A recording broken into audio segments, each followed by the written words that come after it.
All my deck boards are too close together. If all the decking boards are too close together on your deck, it's doomed to failure. We offer the saw guide for the circular saw, also known as the skill saw. It fits all right and left-hand circular saws, and it's easy to install. Disconnect the power cord before mounting the saw guide. Clean the saw base of all foreign debris. Before mounting the saw guide, you have to back out the thumb screw until the clamp has clearance for the edge of the saw base to be fully inserted into the clamp. Match up the opening on the saw guide with the saw base and align the saw guide tabs, pressing them tightly against the edge of the saw base. You may have to adjust it slightly forward or back to make sure that it does not rest on a rib or an uneven surface. You want the screw to clamp on a flat area to securely hold the saw guide to the saw base. Tighten down the thumb screw, checking that the saw guide is firmly attached to the saw base, and it's critical that the front and rear side tabs are tightly flush with the side of the saw base, and that there's no side-to-side play. For safe operation, when attaching the saw guide, it's very important to make sure that the back of the saw guide still has clearance so that the blade guard will rotate freely. To align the saw base with the saw guide fins, the blade guard needs to be held back so that the blade is exposed so you can do a proper alignment. A handy method for holding back the guard is to use the power cord as a wedge. This also makes a handy reminder to release the guard before plugging in the power cord.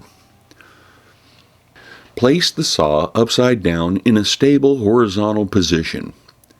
Superglue bonds to skin on contact, so you may want to use vinyl or latex gloves for application of the adhesive and follow the manufacturer's directions if glue does contact skin.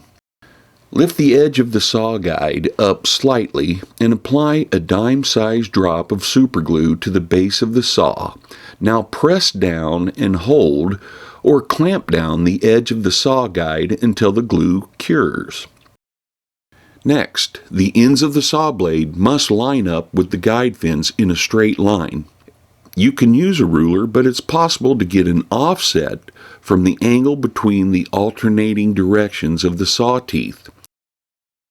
A much easier way is to use a straight piece of wood, firmly pressed but not too hard against the side of the saw blade, and then marking the ends with a pencil. Then, to make sure that those are lined up properly, put the wood on the other side of the blade and make 2 more pencil marks. Now, apply a dime-sized drop of superglue where the pencil mark is.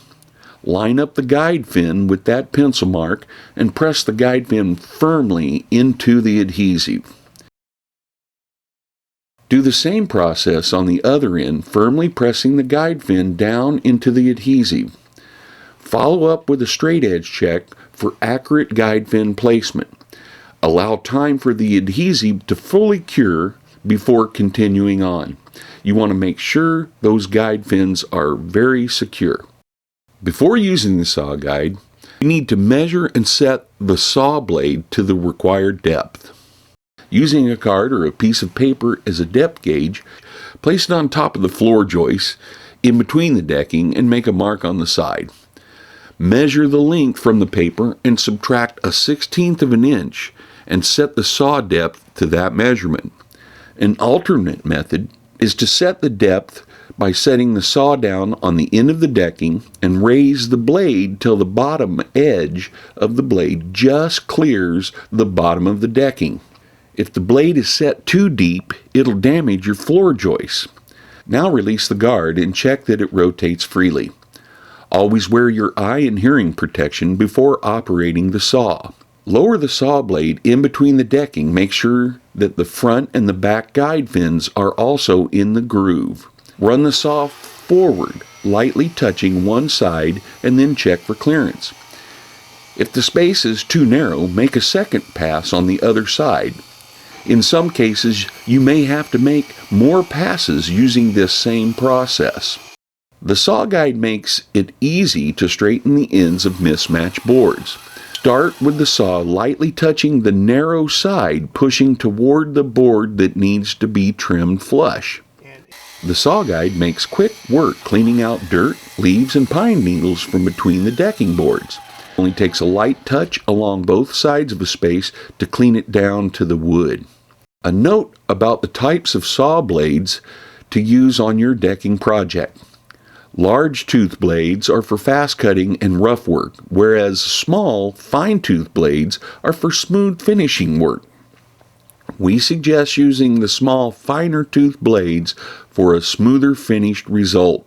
To remove the saw guide from your saw, first loosen the thumb screw a little. Now use a putty knife starting at the edge of the saw guide and push it toward the spot that's glued down. It may take a little bit of force to break that bond. Once the bond is broken, go ahead and remove the saw guide.